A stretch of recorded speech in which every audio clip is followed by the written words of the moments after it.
about Paz's tapes. Yeah. Why do you think she'd leave him behind? And that diary? Whatever it was, her commitment was wavering. That much is clear. So she was leaving clues to help us? No way to know for sure. And the ocean's not giving her back. November 4th, 1974. At the outskirts of Barranquilla, Colombia. Contact with Big Boss successful. Zadornov posed as my professor, but Big Boss took one look and knew he was KGB. However, he does not seem to suspect me. To him, I am just a peace-loving student, and another victim of the CIA. We asked him to drive the CIA out of Costa Rica. To him, this means betraying his country. His forces are smaller than anticipated. They drift from place to place with nowhere to call home. That provided us an opportunity, so we seized it. Zadornov offered them a plant off the Costa Rican coast to use as a base. As expected, Miller jumped at the chance. Although initially reluctant, Big Boss came around when Zadornov played him the tape. All because the voice on it sounded like his mentor, the boss. Naked Snake, the man who once saved the world from the brink of nuclear war. Awarded the title of Big Boss for his service. He later became a mercenary, abandoning both his title and his country. To him, that honor was steeped in the blood of the boss, the mentor he was forced to eliminate. Exceptionally charismatic, he possesses unparalleled combat and intelligence-gathering abilities. His only discernible weakness is her. This operation hinges on how effectively we can exploit that. Kazuhira Miller is Big Boss's lieutenant. Half Japanese, half American. He once served in Japan's self-defense force. Though he and Snake first met as enemies, they discovered a common bond and together built their private army, with Miller directing business and administrative affairs. He comes off as shallow, but his true intent is hard to read. I must be careful. All that is clear is his infatuation with Big Boss. With East and West fighting over its control, Central America is now the most contested region on Earth. CIA Central American Station Chief Coldman has developed Peace Walker, a fully AI-automated, fail-deadly nuclear launch system with which he aims to reignite the Cold War. Snake's new objective in Costa Rica is to prevent that. Zadornov's, or should I say, the KGB's plan is to play the two sides against each other, turning the entire region red. Not one of the three parties realize they're all just pawns in Cypher's hands. Cypher watches all. Mother Base has developed rapidly since being established in the Caribbean Sea. They recruit more personnel daily, and already their mercenary services are turning a profit. Big Boss's leadership and charisma, and Miller's business acumen drive this impressive growth. Furthermore, joining forces with a faction of the FSLN has expanded their power even more. They have even commenced their own weapons development program. All is proceeding according to Cypher's will. I could not be more pleased. Snake's pursuit of Peace Walker led him to an AI modeled after the boss's thought patterns. It was incomplete, but, somewhat ironically, making contact with Snake was the necessary finishing touch. Meanwhile, the scientist behind Peace Walker's locomotive control, Huey, defected to Snake's army. His presence has greatly accelerated weapons development at Mother Base. I failed to anticipate Coldman's madness, but nuclear war was averted. However, this was only after the boss AI on board Peace Walker sank itself to the bottom of the lake, in what could be likened to suicide. The boss laid down her gun, choosing to sing for peace instead, and Snake, himself a gun, parted ways with her. In doing so, he reclaimed the title he once abandoned. He is Big Boss. Zadornov has been detained. Since this leaves my cover identity without a guardian, the Mother Base staff has taken me in. I am now better placed than ever to monitor their internal affairs. Everything continues to unfold according to plan. The developer of the boss AI, Dr. Strangelove, has also come to Mother Base. With her and Huey's expertise, they can now develop a weapon capable of matching Peace Walker.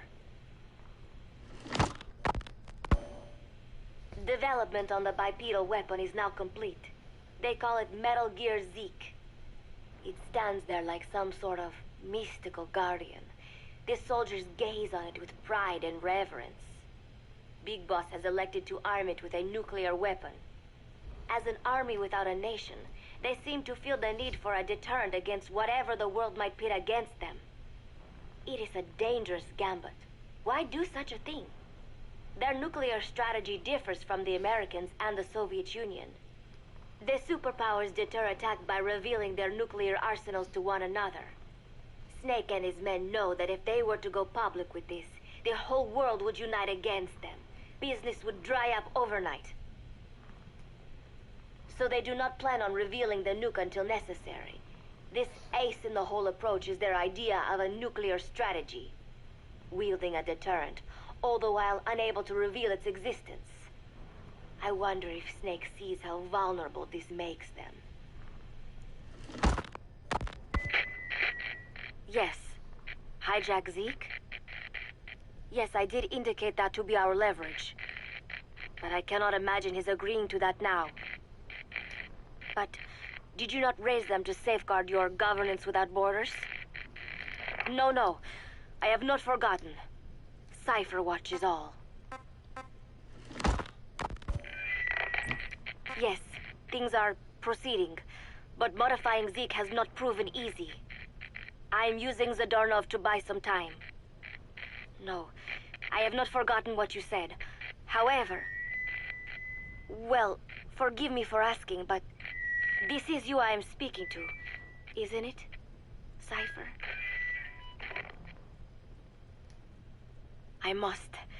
I will fight Big Boss. The world must be ruled by a single will. To defy Cypher is a fate worse than death.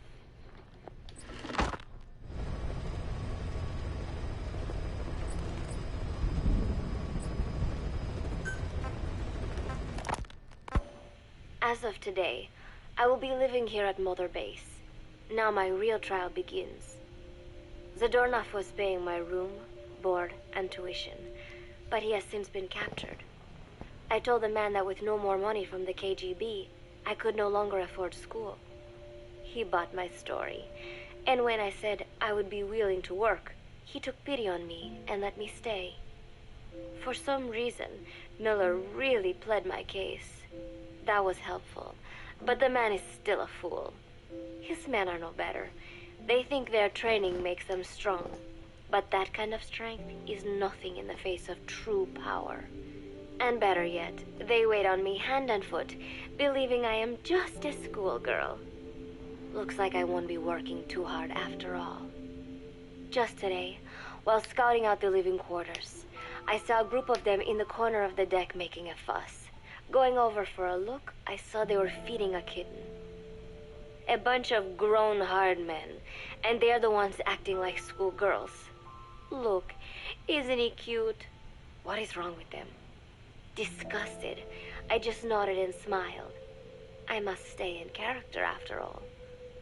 I indulged their chit-chat for a few moments. Then one of them asked me to give the thing a name. They had just taken it from its mother. I named it Nuke. I improvised some nonsense about how our compassion for living things can help prevent wars. The men gave me a little fish. I held it out in my palm, and the kitten happily ate it up. What a pathetic, feeble creature. It sickens me. Today, Chico invited me to go fishing with the soldiers. I suppose finding one's own food does have its merit, but I prefer not to be involved in such a degrading task. And their prattling on about fishing being fun is nonsense. I'm not here to find playmates. Nevertheless, distasteful as it was, I went along in order to maintain my cover. Chico thrust a fishing pole into my hands, and we went up onto the deck where several soldiers had gathered. They welcomed us warmly. With so few women aboard Mother Base, I'm treated like a princess. No one suspects I am neither a teenager nor a student. It was nice and sunny, with a gentle breeze and waves. As I cast my line and waited for a bite, the soldiers began to ask me all sorts of questions.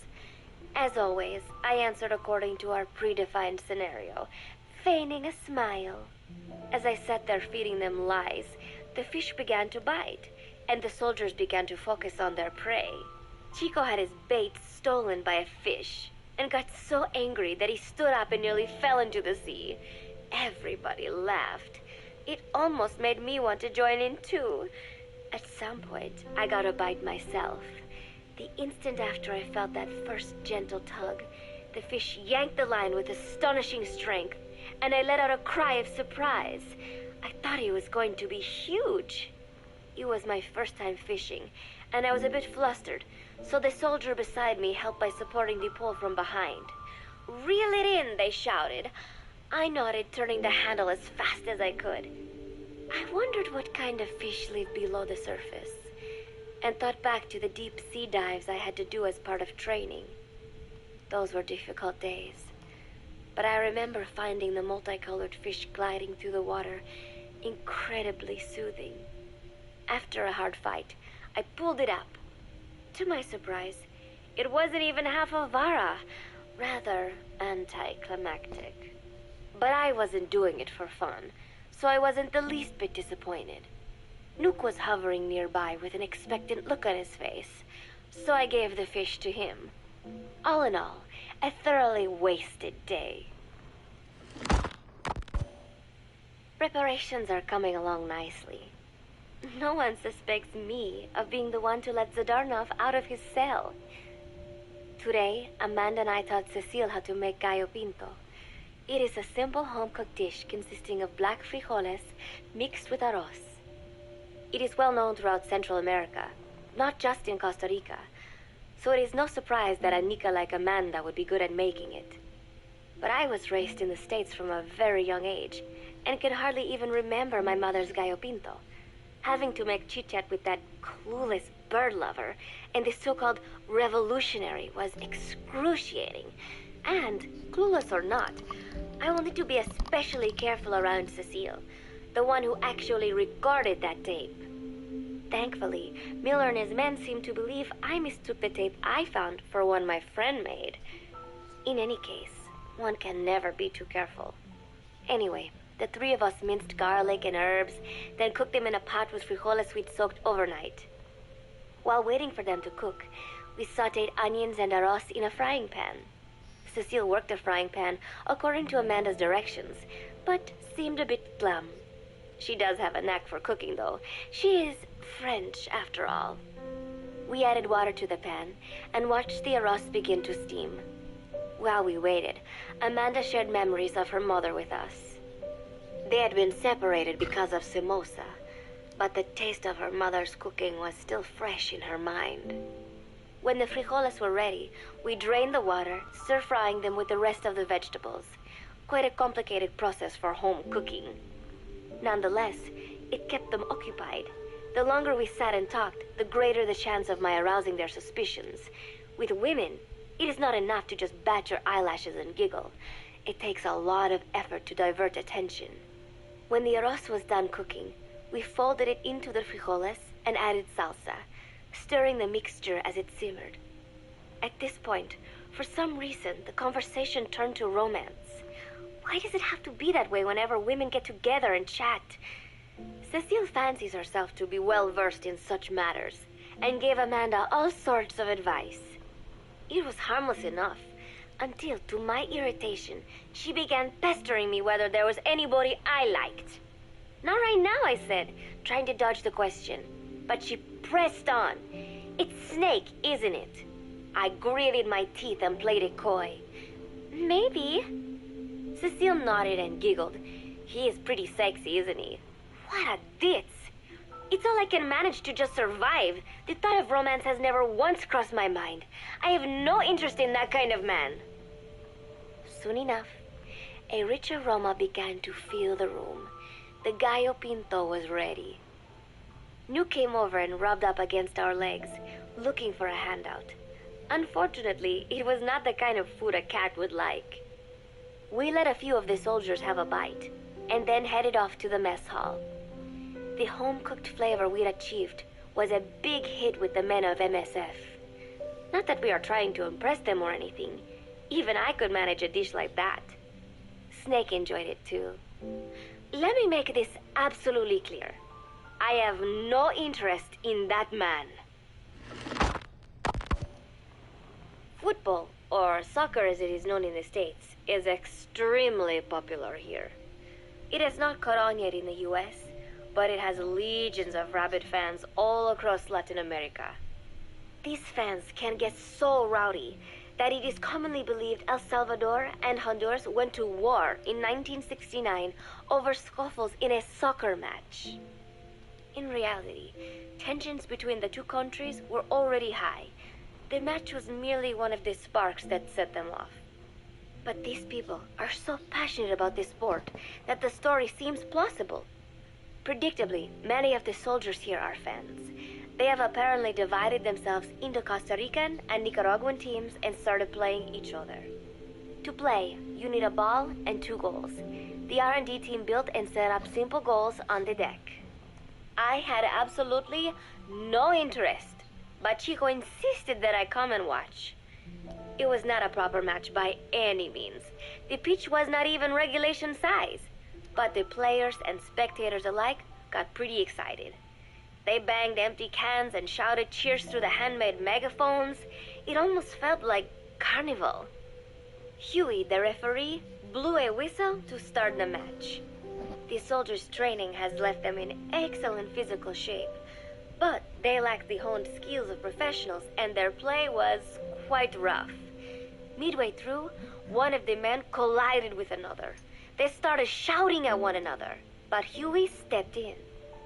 "I thought we had forsaken our countries, become one with the earth," he said, quoting Snake. "We are not competing for national pride here, and we are not fighting for the good of any one country. This is not a war. Soccer is a peaceful sport, am I right?" The soldiers nodded. They know the pain of war, and they share Snake's vision. Perhaps that is why all this resonates with them. Team Costa Rica was down a man, and somehow I was picked to fill in. Costa Rica had the advantage up until that point. I suppose Huey wanted to keep it balanced. The soldiers agreed with Huey's call. Maybe the Costa Rican players felt an even matchup would be more fun too. I could not be bothered to run at first, but chasing the ball out there in the hot sun, I was soon drenched in sweat. Before long, I found myself actively seeking out the ball, partially out of desperation. I picked up a loose ball deep on the opponent's side of the field. Even though he's Nicaraguan, Chico cheered me on, yelling, "Go for it, shoot!" I launched the ball as hard as I could, only to have it blocked by the keeper. Disappointment only increased my determination. In the end, I didn't score a single goal, and Costa Rica gave up its lead. It was really close, though. We congratulated each other on a good match and sprawled out in the shade on the deck, exhausted. The ocean breeze felt so nice on my sun-soaked body. Nuke came over. It is one of his favorite spots, and stretched out next to me. And together, we watched fluffy white clouds drift lazily across the clear blue sky. It was lovely out today, so I decided to sun myself in a lounge chair up on the deck when Strangelove came up to me. Despite the heat, she was in her usual long sleeves and pants. I waved at her. She looked away and mumbled, "Hello there. Fancy meeting you here." I asked if she needed anything, feeling her eyes creeping up and down my body like she was savoring it. Finally, she swallowed and said, "You have such beautiful skin." Bewildered, I shook my head and said, No, not at all. I had heard rumors that she was a lesbian. But she couldn't be after me, could she? I'll be right back. She continued to stare and said, "No, it is beautiful, but you must not let yourself get so tanned." And then she took my hand in hers. "What is wrong with a little son?" I asked, trying to cut the conversation short. But she shook her head violently. "No, you mustn't. A young lady should take better care of her skin." She was acting strangely now, as if aroused. She lectured me on the perils of tanning, how it ages skin, causing wrinkles and spots, and in the worst cases, even skin cancer. I knew already that tanning could cause spots, but I thought only pale-skinned Anglo-Saxons had to deal with that. Having a scientist tell me it causes aging, though, that spooked me a little. If I am to keep playing the teenager, I will have to start paying more attention to my skin. Sensing my anxiety, she took a small tube from her pocket. Sunscreen she always used. She told me to keep it. I didn't know what to say. I was more than happy to take it, but exactly what were her intentions? Was she merely being nice? Or is she really into me? Either way, there was no reason to refuse, I suppose. I have undergone training. An out-of-shape woman does not pose any real threat to me. Having power means not being afraid. It is the same on a global scale. A country with nukes can dictate terms to a country without them. I thanked her and took the tube. Then she offered to put some on for me. She squirted some lotion onto her fingers and began rolling it into my chest. It happened so suddenly, and I was so taken aback that I did not even think to protest.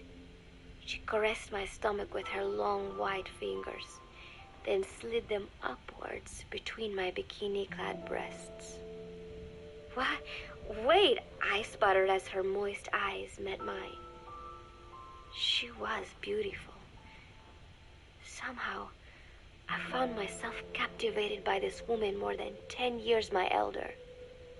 "Hold still," she whispered in my ear. I nodded silently, unable to refuse. My body went limp, motionless, as if in a trance. Gently, carefully, she rubbed the lotion all over my entire body. I shouldn't have enjoyed it, and yet I could not help myself. For a moment, I was spellbound. That woman is dangerous. I had better watch myself. Protecting one's health is an important part of any agent's job. But despite my best efforts, I have caught a cold. Now that I think about it, Mother Base's numbers are on the rise, with soldiers coming from all different places and backgrounds. It is no wonder, then, that sooner or later someone would bring in a virus. That said, what I have got is just a common cold.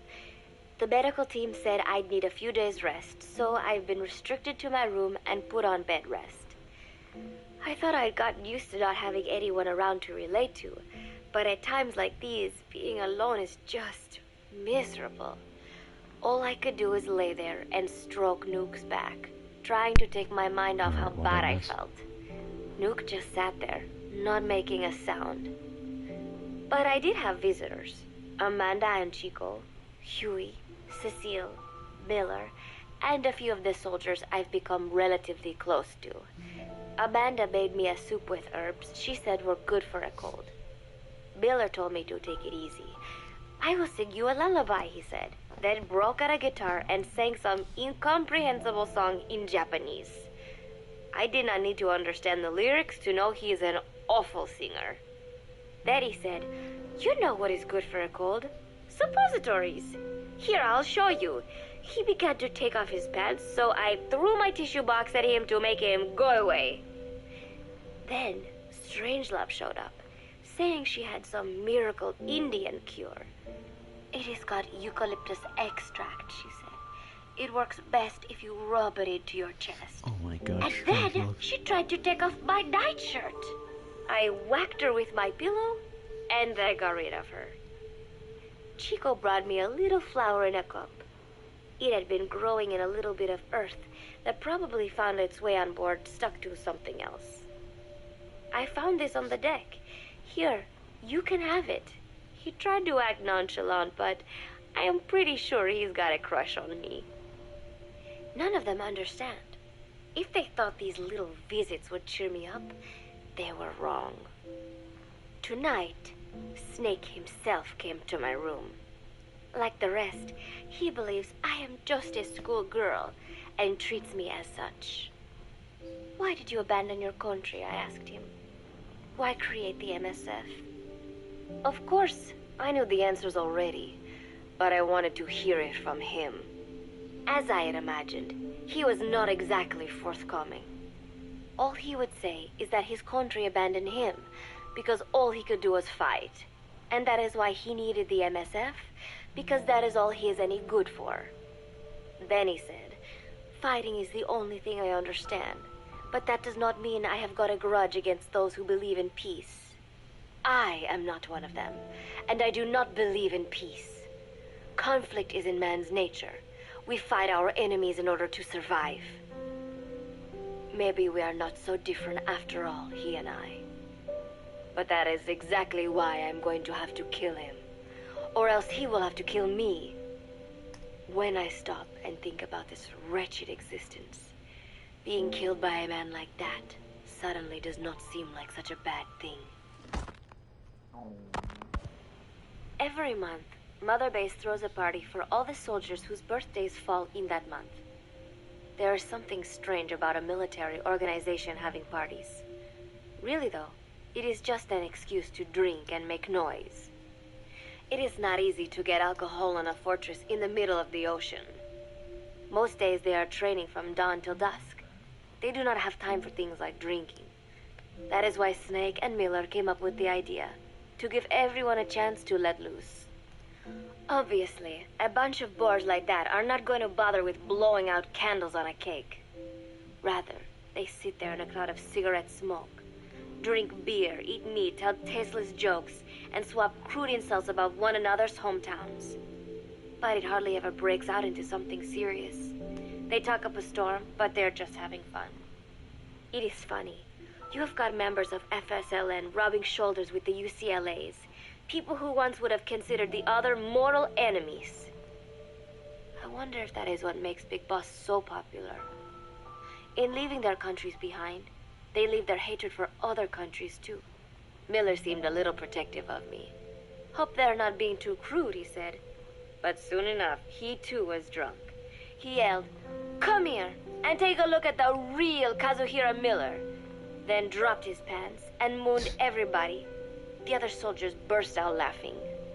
I have never seen such a crude, ridiculous party before. And yet, all these people, laughing and acting the fool.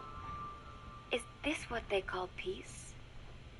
For some reason, I began to think about all that has happened since I came here. Fishing with Chico, cooking with Amanda and The entire Cecile, MSF is playing that soccer, way. having visitors when I caught a cold. When I stop and think about it, my time here has been the most It's peaceful not of just my cause. life. But that is about to end. I cannot imagine he will be willing to negotiate. It seems I am to fight the legendary Big Boss.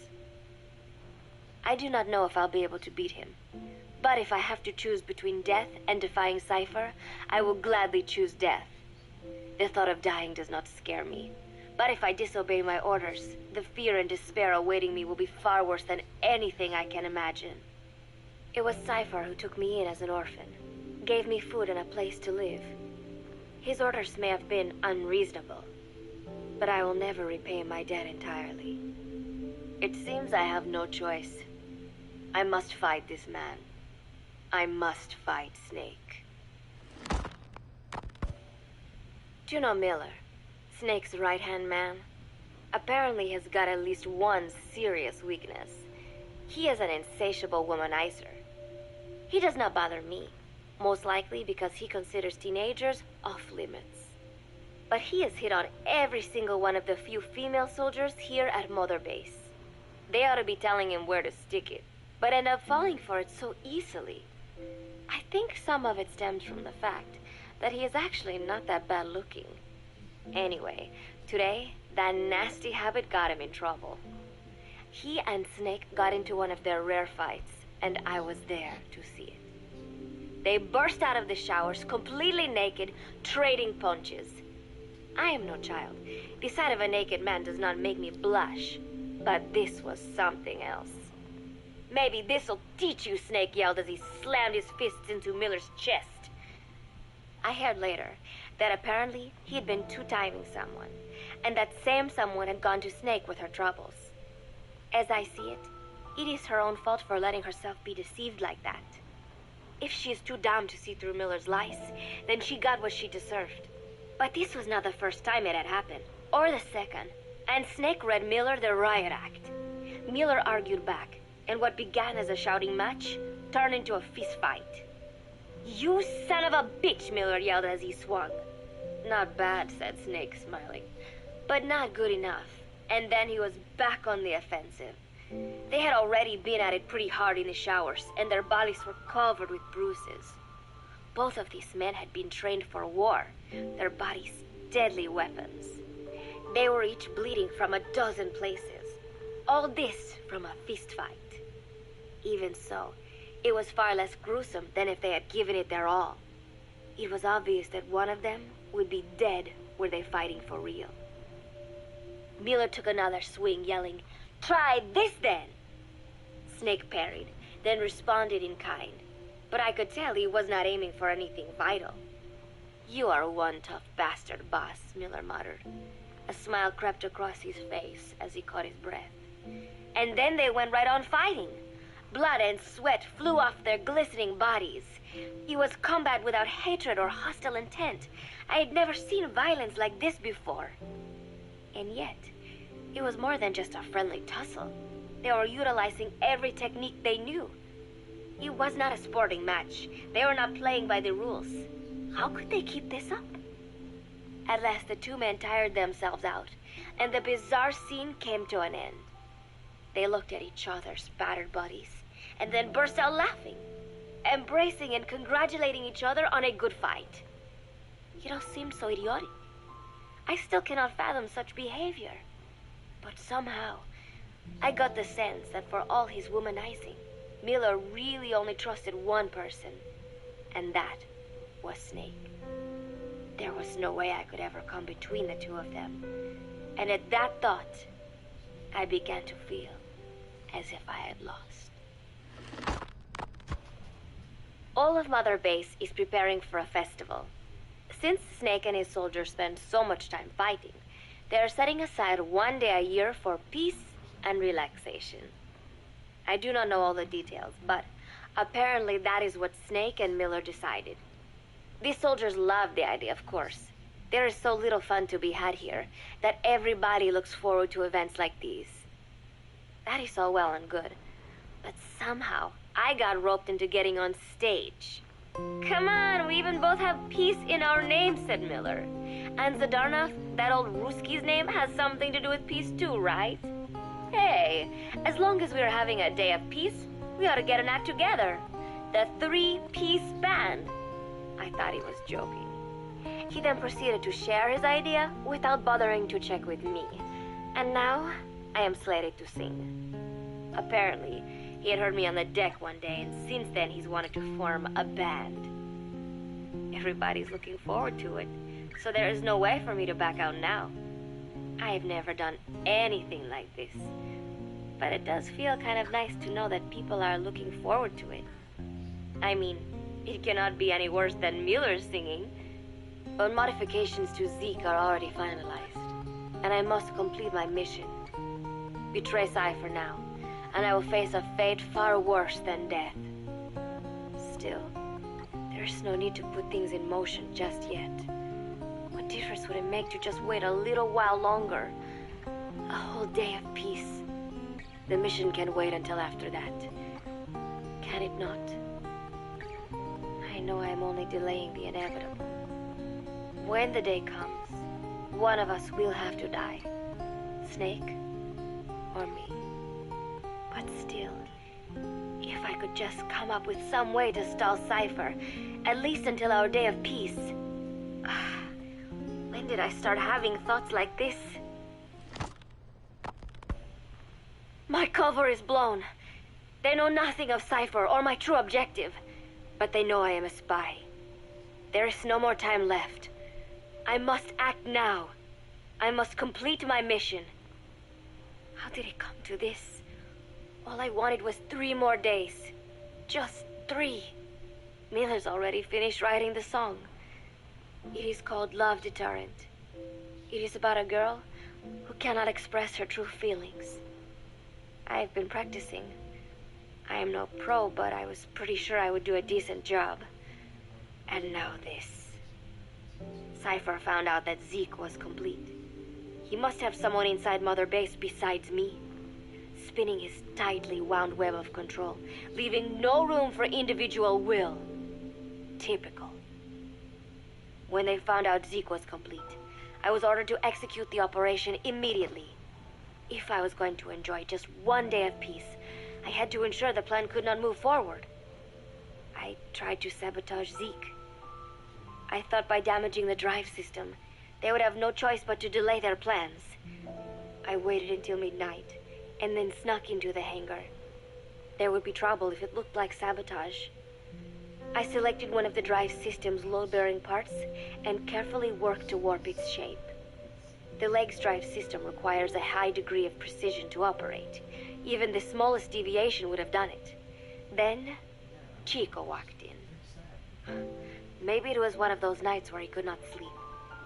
In any case, he saw me, panicked, and took off running. It would have been easy to kill him, but I could not. I know he likes me. It is not as if I would ever have an interest in a child like him, but I could not pull the trigger. Not at him, not in the back. Will he tell them? Or is there a chance he will keep it a secret? Protect me? No.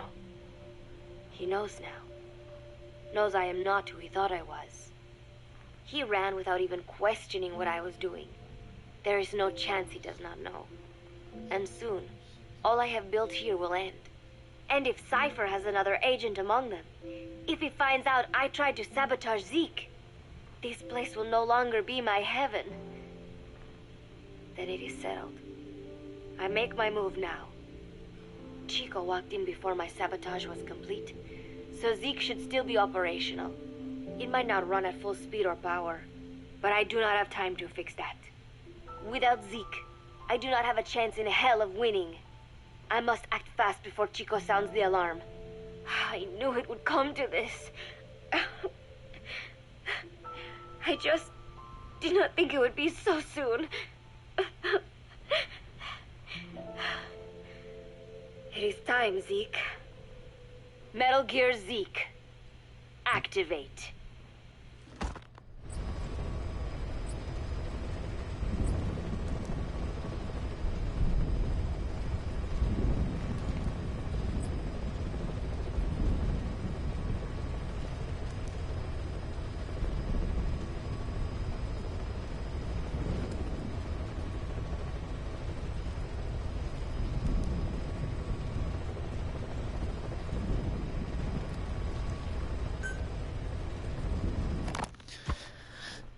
This is a one-man infiltration mission, boss. Back. Equipment is the bare essentials. Anything else will be OSP. The target location is a prison camp on a U.S. military base. Those Marines have the place locked down tight. Your only backup will be one extraction chopper. We can't send anything else. You won't need to. Again, this is infiltration, a sneaking mission. Your #1 priority is remaining undetected. Use discretion before engaging any guards you encounter. Be mindful of their sensory perceptions: sight, sound, smell, and pain. Fortunately, these atmospheric conditions will continue until dawn. That should provide you with some cover. At least the weather's on my side. Your mission objective is to rescue Chico and Paz. According to Chico, they're both being held at an old prison facility. Recon from the intel unit supports this, so it's safe to assume that's where they are. Once you've gotten them to the RV, call in the extraction chopper. I'll monitor the situation and offer guidance from here, but you'll be the one in the field. How you handle this mission is entirely up to you, boss. Snake, yesterday we received official communication from the IAEA. It says, it has come to our attention that your organization recently purchased nuclear fuel from Uzbekistan authorities. We request permission to inspect your facilities. What a load of bullshit. Yeah, they're after Metal Gear Zeke's nuclear warhead. I'm betting this is payback from Cypher after Paz's leak. Using the UN. There's no telling how much influence they have. But the IAEA can only do inspections in countries that are party to the NPT. And we're not a country. Exactly.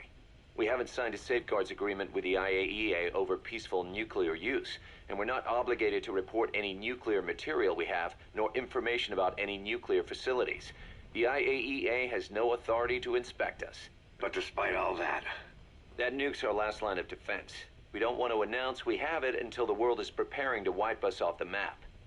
Until then, we let everyone think we're just a private army with conventional firepower. What's Huey's take? That the problem's how to hide the nuke in Metal Gear. But I gotta tell you, he was all for it. I see. But there's no way we can have the IAEA poking around here. So what do? Ignore them? Send them an official letter of refusal. Say that we're a private organization and we've done nothing to attract this suspicion. You got it. We finished Zeke's waterproofing reinforcement yesterday. The day after tomorrow, we'll be done installing the main depth control tank, the compressed air tank, and the attitude control propeller pod. Huey. If the underwater test goes well, next week we'll try the 300-foot seabed depth. Drop the act, Huey. How did we end up agreeing to the nuclear inspection? Because after you sent that letter, I told them. After careful reconsideration, we agree to your request. And frankly, we should be inspected. This is our chance. If they come and go without discovering the nuke, we can tell the world we're clean. Of course, it's... and we'll have to make sure everything's perfect, but it'll be worth it. Huey, can they do an inspection without going through the Board of Governors? We contacted the IAEA's admin branch, and they said there's no record of us being brought up at any of the board's meetings. I'd say probably a preliminary inspection to determine whether we should be referred to the board. So it's bound to be a small inspection team, and they won't be here that long. Don't worry, leave everything to me. Has the media gotten wind of this? Yeah, 2 major Western networks want to do stories on us. I planned on saying yes. What? You want to broadcast this place to the world? That's why I agreed to the inspection. This is a golden opportunity. We can use the media to prove to the world we don't have a nuke. Besides, even if we said no, it would just be delaying the inevitable. Kaz, our hands are tied now. Start getting the place ready. Thanks, boss. Don't get the wrong idea. You've set it up so that any more changes of heart will arouse suspicion, that's all. Zeke stays, but we'll have to move all other AFVs to shore. Any potential troublemakers can go with them for some mandatory R&R. Sound good, boss? Just do it. About the inspection, what do we tell the men? The truth. What else? The one thing we don't need to worry about is anyone here spilling the beans about Zeke. Good point. What about the Sandinistas? There's still quite a few of them left on the base. I hate to say it, but it won't look good having Soviet bloc personnel here. The problem is, moving a group that size in a hurry would look even worse. At least Amanda's on assignment in Cuba. They'd recognize her. She should stay put for now. All civilians save Huey will have to return to their countries. Even your Parisian? Of course. We'll get her whatever paper she needs. Dr. Strangelove's departure came at a perfect time. The less Zeke-related staff here, the better. Wait, she left? That's right. You were away on a mission. She left last week. There's nothing cooking in AI weapons research, and Zeke is complete. There was really no reason for her to hang around. I'm surprised Huey let her go that easy. Yeah, his crush on Strangelove was never much of a secret, huh? He followed her everywhere while Zeke was in development. Boy, would she get pissed. But he does have a lot on his mind right now. I've got bigger issues to deal with. That's what he said. That's the spirit, Huey. 10 days ago, we got reports that Paz was still alive. She survived. She was rescued by Belizean fishermen who found her drifting in the Caribbean. So what's the... Silence her before we're compromised? No. I've got something else in mind. Our friends at Cypher suspect Paz could be a double agent. She's being held for interrogation at a camp on the southern tip of Cuba. Black site. Nice. A slice of American pie on communist soil, and out of U.S. legal jurisdiction. The upcoming inspection of Mother Base has to be connected somehow. The timing's too perfect. The UN's nuclear inspection. My guess is they're trying to corroborate Paz's leak. We're an army without a nation. Word of our capabilities gets out, and we'll have the whole world out to shut us down. Having an American private intelligence agency involved's bad news. Cypher's the ones who sent Paz to us in the first place. She knows their true nature. Right. Paz is our only link to Cypher. If she's still alive, we need her on our side. If not us, who else is gonna rescue that bitch? When do we do it? The inspection comes first. We'll deal with us afterwards. Do the men know? Word has started to spread. The information came from Cuba through Amanda. One of the base personnel used to belong to El Frente. I'll tell everyone we don't concern ourselves with the survival of enemy spies. We need them focused on the inspection. And if we get her back here and she isn't cooperative, there's still plenty of room for her in the ocean. Works for me. What about Chico? He had a chance to stop Paz from hijacking Zeke and he blew it. He's carried that guilt ever since. Kid really did care about her. Chico, it's hard to say how he'll react. Have Amanda call him out to Cuba. He shouldn't be here right now. Good idea. They haven't seen each other in a while. Little time with Big Sis and he'll forget all about you-know-who.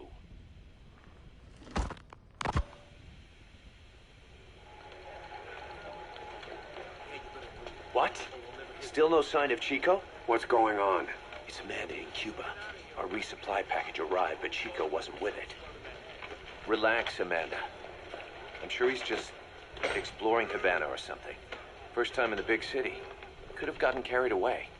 Cos, wait. The boat Chico was on, did it stop anywhere before it got to Havana? Yeah, it had to refuel at Santiago de Cuba. You don't think... Oh, shit. You gotta be kidding me. He does this now? It's 60 miles from Santiago to the prison camp. Chico used to cross the mountains with the older Sandinistas like it was nothing. He'll make that in 3 days. Still, even if he does find his way there... You know how reckless he can be. Chico thinks we've abandoned Paz. That's why he's doing this. We'll start by having the intel detachment in Cuba look for him. We can't let him be captured. There's some cages to the east of a big building. East an old grassy facility. That's where we are. Help me, Snake. It's a setup. We have no choice. Yeah, if Chico talks, he could blow the nuke cover up. We can't hold off until the inspection's over. When can we be ready? It'll take at least 16 hours to confirm the flight path and prep a bird. The intel unit has started reconning the area. Sounds like I'll have to miss the inspection. Boss, we'll just have to send someone else to get them out. No. I'll go. Yeah, Chico and Paz would only take orders from you anyway. We can't go taking on those Marines at the base head-on. It's gotta be off the radar, and it's gotta be you. Hold down the fort, Cos. Snake, you can forget about civil liberties where you're headed. God only knows what they'd do to you if you got caught. Do not let that happen. The Cubans leased the land to the U.S. as a gesture for helping them gain independence from Spain. The deal remains in effect until both countries agree to dissolve it, or the U.S. abandons the land. That's why America still operates the base even after La Revolucion. Problem is, it's leased land. Meaning it isn't American soil, so the U.S. Constitution doesn't apply there. That allows them to withhold its civil rights protections. Yeah, that's Uncle Sam's excuse. The area was originally only for detaining refugees from countries like Cuba and Haiti. But a few years ago, the CIA and its like started using it as a black site. Enemies of the state are renditioned there and subjected to extreme forms of interrogation. You can bet Cypher had a hand in that. As you'd expect, American and other Western human rights organizations aren't allowed anywhere near the place. What happens there disappears down the memory hole. Who knows what they're doing to Chico and Paz? I'd like to interrogate her ourselves. But if worst comes to worst, make sure she's dead. Chico, on the other hand, we have to bring back. Fast. He knows too much about us. Cos? The area is surrounded by mines placed by both the US and Cuba, making escape on foot impossible. You're heading into the Lion's Den, Snake. Don't take this one lightly. Come back in one piece. Yeah.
This mission comes from none other than the JCS.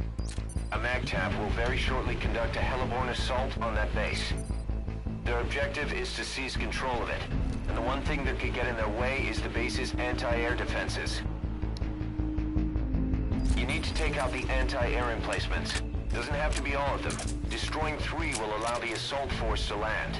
Once their destruction is confirmed, military choppers will descend on the base and the Marines will begin their assault. They don't know you're there, so you need to exfiltrate before they arrive.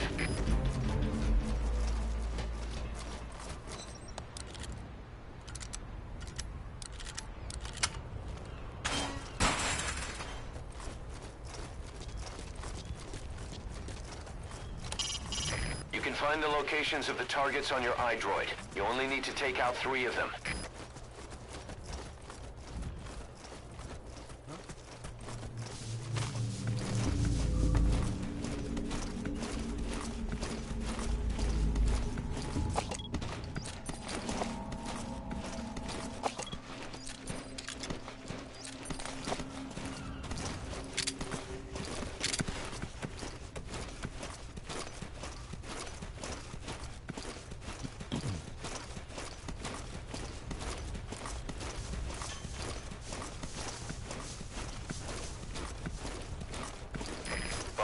The enemies noticed the amphibious assault ship carrying the heliborne force. That's sooner than expected. Watch yourself. The enemy will stay on full alert from now on.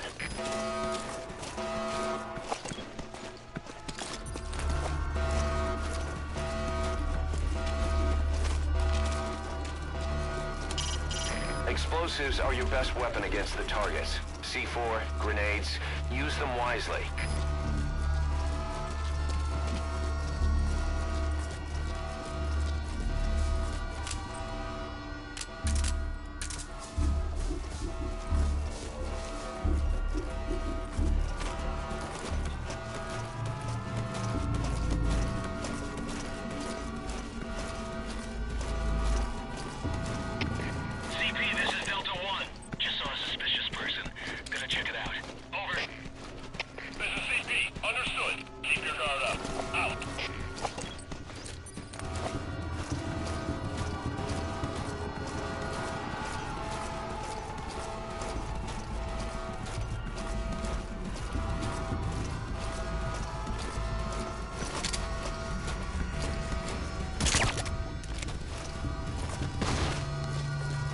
The information we previously obtained confirmed that the base is now a black site.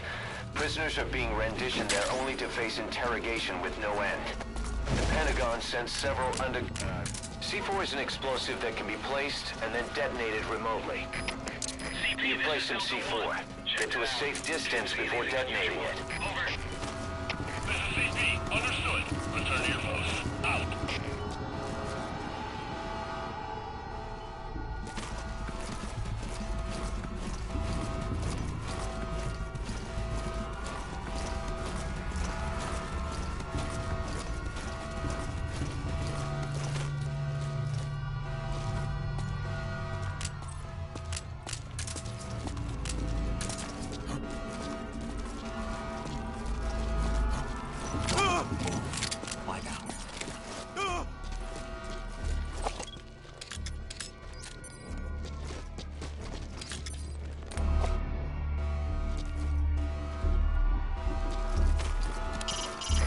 Also call in the chopper to take out targets. Just watch where you send it. Wouldn't want to lose it in the process.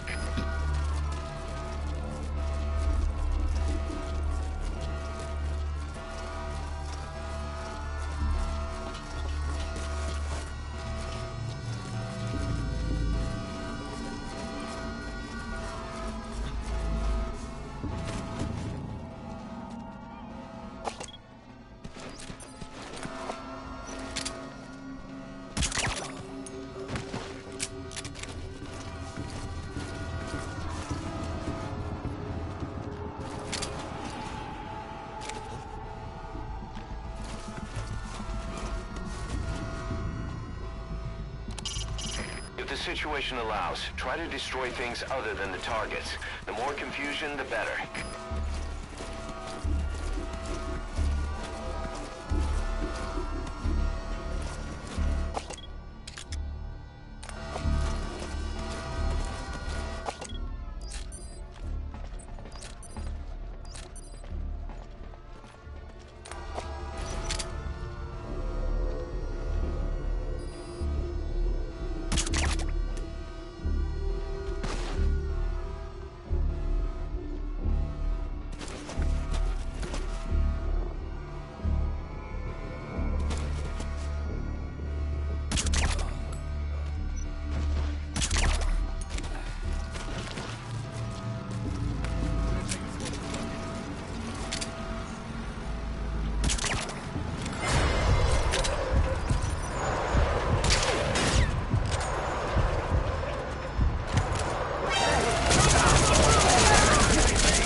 take out the anti-air emplacements. Doesn't have to be all of them. Destroying 3 will allow the assault force to land. Once their destruction is confirmed, military choppers will descend on the base and the Marines will begin their assault. They don't know you're there, so you need to exfiltrate before they arrive. CP, this is Zulu 6. Just saw a suspicious person. Gonna check it out. Over. This is CP. Understood. Keep your guard up. Out.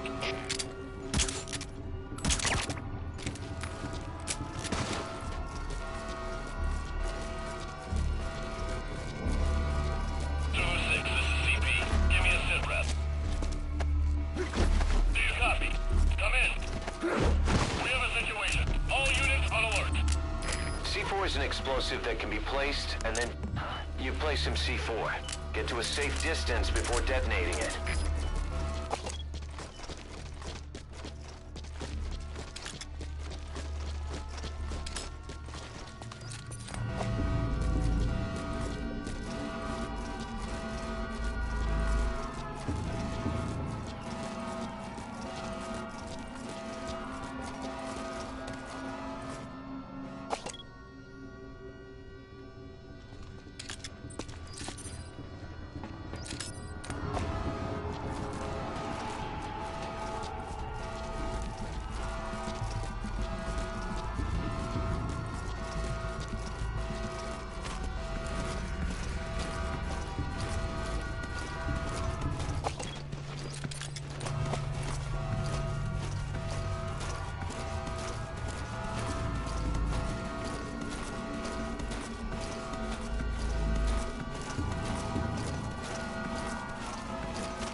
Find the locations of the targets on your iDroid. You only need to take out 3 of them.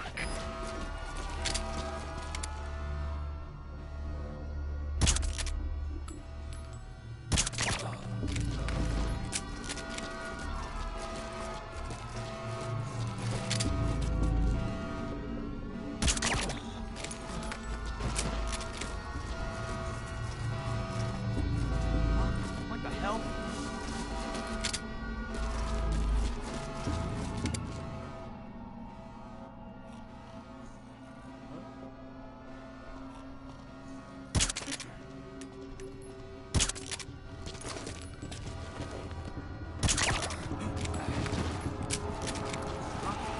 You okay?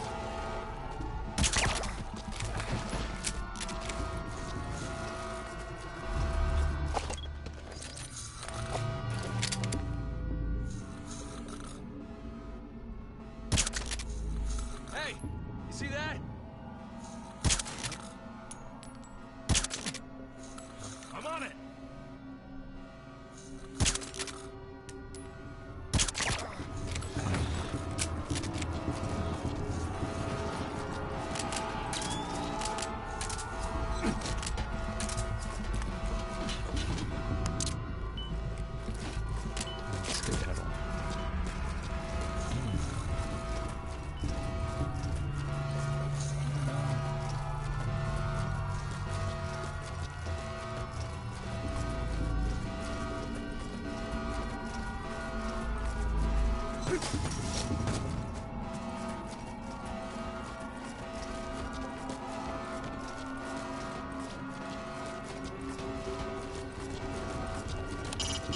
Explosives are your best weapon against the targets. C4, grenades, use them wisely.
take out the anti-air emplacements. Doesn't have to be all of them. Destroying 3 will allow the assault force to land. Once their destruction is confirmed, target destroyed. That was smooth, boss. Real smooth. I'd expect nothing less. Boss, there's an armored vehicle headed your way, and its cannon will be a threat to the choppers. You'll have to eliminate that too. CP, understood. Check it out immediately. Give us a sit rep. Out. CP, this is Zulu 4. I just saw someone suspicious. Checking it out. Over. Zulu 4, what's wrong? Come in, Zulu 4.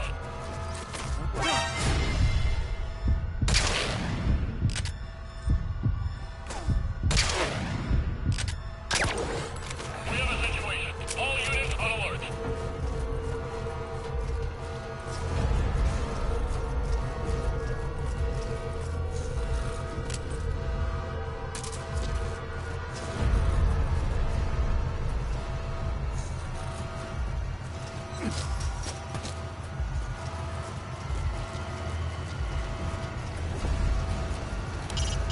You've got to take out that armored vehicle. The Hellborn force would be fish in a barrel. Your rifle won't even scratch that thing. See a recoilless rifle anywhere? Watch for anything suspicious. Out.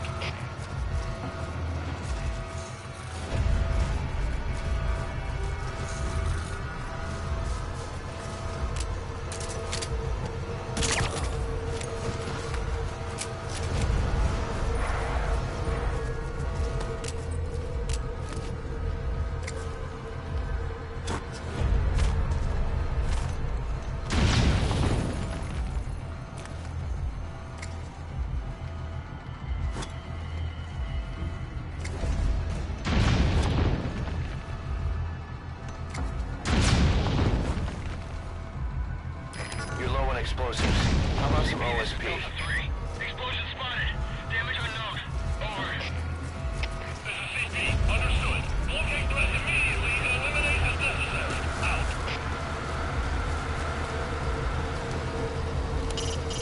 You can also call in the chopper to take out targets. Just watch where you send it. Wouldn't want to lose it in the process.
That's the base's admin building. Security looks tight.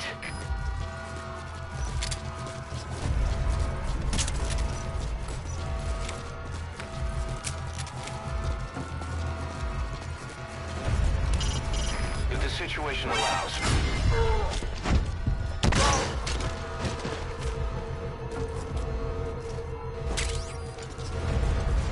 a recoilless rifle.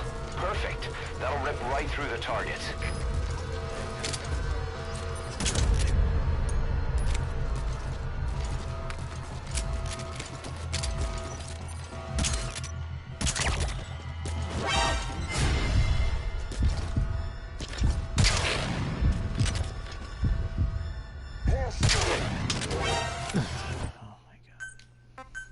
article was read.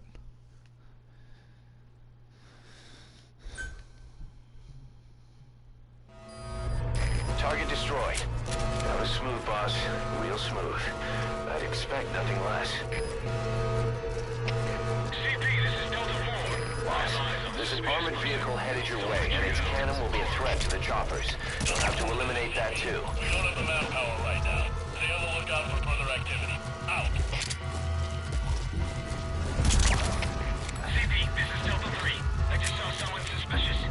Checking it out. Over. This is CP. Understood. Keep your guard up. Out.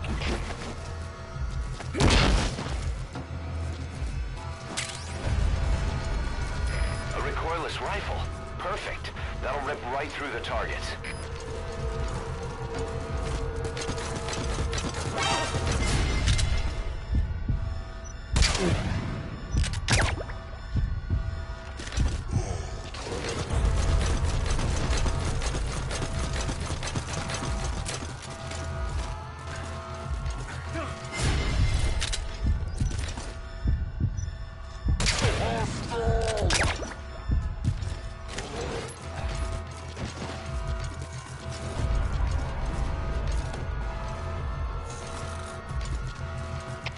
CP, this is Delta 4. Finish our sweep. There's nobody here. Heading back. Over. CP, understood. Return to your post ASAP. Out. You've got to take out that armored vehicle. The Heliborn force would be fish in a barrel. Your rifle won't even scratch that thing. See a recoilless rifle anywhere?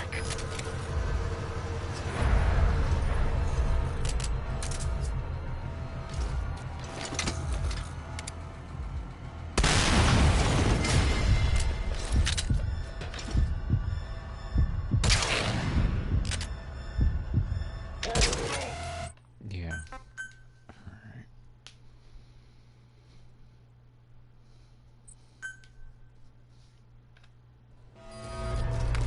Target destroyed. That was smooth, boss. Real smooth. I'd expect nothing less. CP, this is Delta 4. I have eyes on a suspicious There's person. an armored vehicle headed your way, and its cannon will be a threat to the choppers. You'll have to eliminate that too. Manpower right now.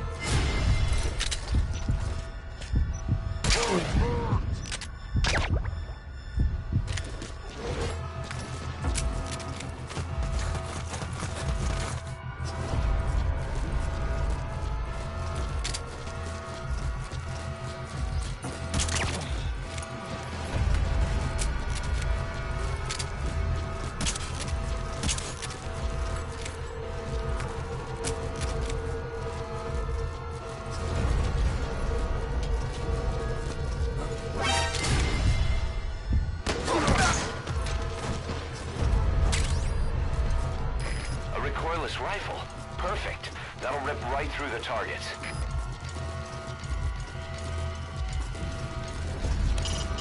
You've got to take out that armored vehicle. The Heliborn force would be fish in a barrel. Your rifle won't even scratch that thing. See a recoilless rifle anywhere?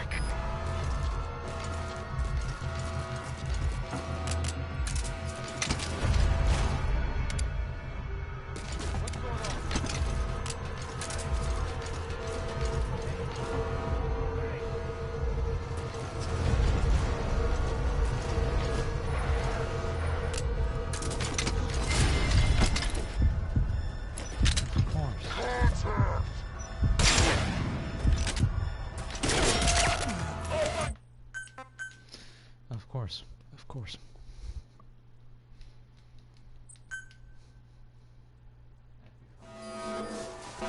Target destroyed. That was smooth, boss. Real smooth. I'd expect nothing less. Boss, there's an armored vehicle headed your way, and its cannon will be a threat to the choppers. You'll have to eliminate that too.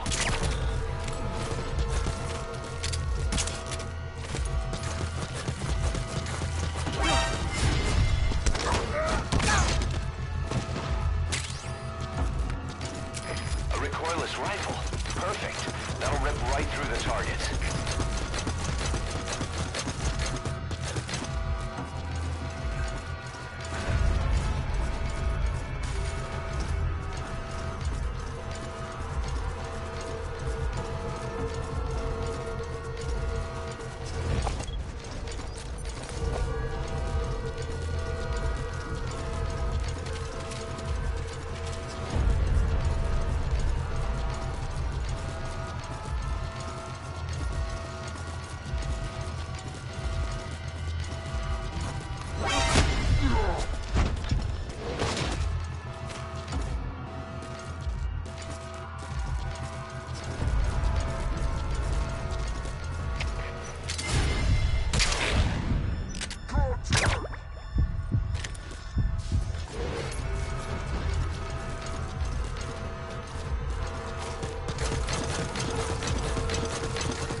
likely attack aircraft. 3 minutes until arrival. I don't know what this is about, but I don't like the timing. Get out of there ASAP. I have a bad feeling about this. Arriving shortly at LZ. CP, this is Delta 4. Heard an explosion. Location unclear. Over. This is CP. Understood. It could be an enemy attack. All units, stay alert. This is Morpho. On station at LZ.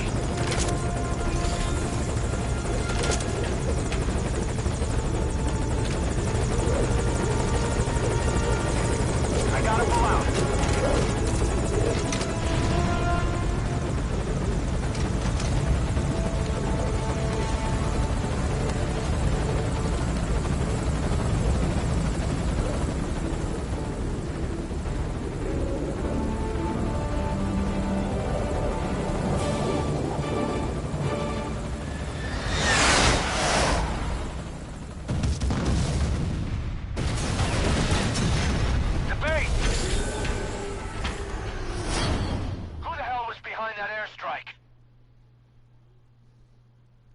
That may not have gone as planned, but at least you're safe.